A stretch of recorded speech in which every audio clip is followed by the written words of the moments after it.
All right, let's jump into some quarterbacks, including jump? Well, you know who's the least jiggly quarterback in the NFL?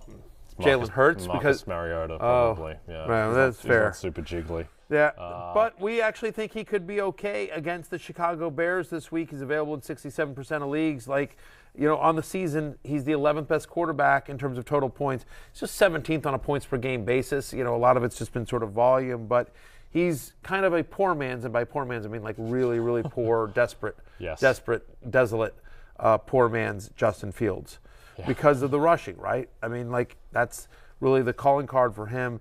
He's had at least 40 rushing yards in 4 of the past 6 games. And in those 4 games where he had over 40 rushing yards, he's had over 17 fantasy points. It's a nice matchup with Chicago for this reason.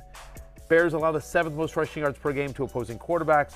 They're tied for the 2nd most rushing touchdowns allowed to quarterbacks. And so Marcus Mariota, I think is actually semi-viable this week if you're looking to, replace a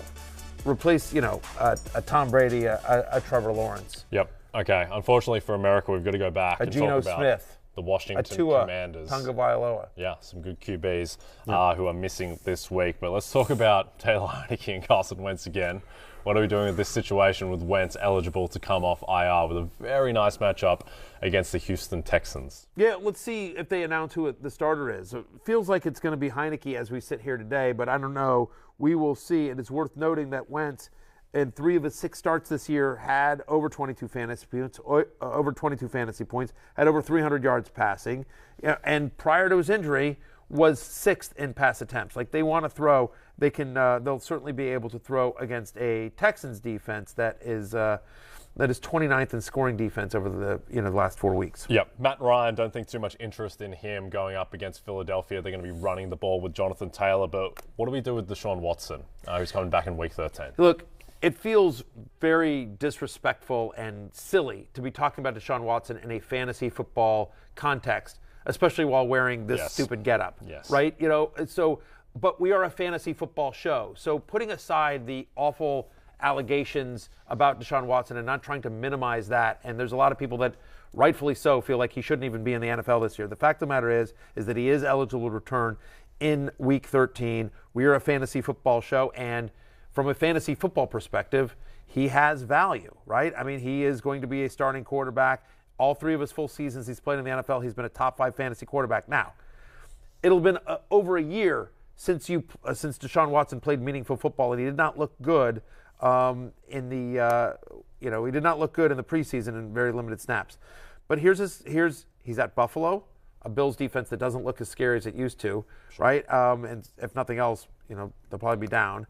Home to Tampa Bay, okay, at Houston, at Cincinnati. So a mixed bag there with a schedule, but given the emergence of Donovan Peoples-Jones, the skill set of Amari Cooper, the fact that he's going to have a strong run game, and that he is Deshaun Watson, who gets you fantasy points with your legs, if you need a quarterback, if you don't need him right now, it's probably worth grabbing him and stashing him, even if you never use him, but just to keep him from somebody else in your league that might need a quarterback. Yeah, he's obviously not going to be playing this week against Buffalo, but when he comes back in the Houston game, it's not the meanest. Yeah, sorry, that's the upcoming schedule of the Browns as a whole. But you're right, he is not eligible until the Houston game in Week 13. Yep. Okay. Hey, it's Matthew Berry from NBC Sports and RotoWorld.com.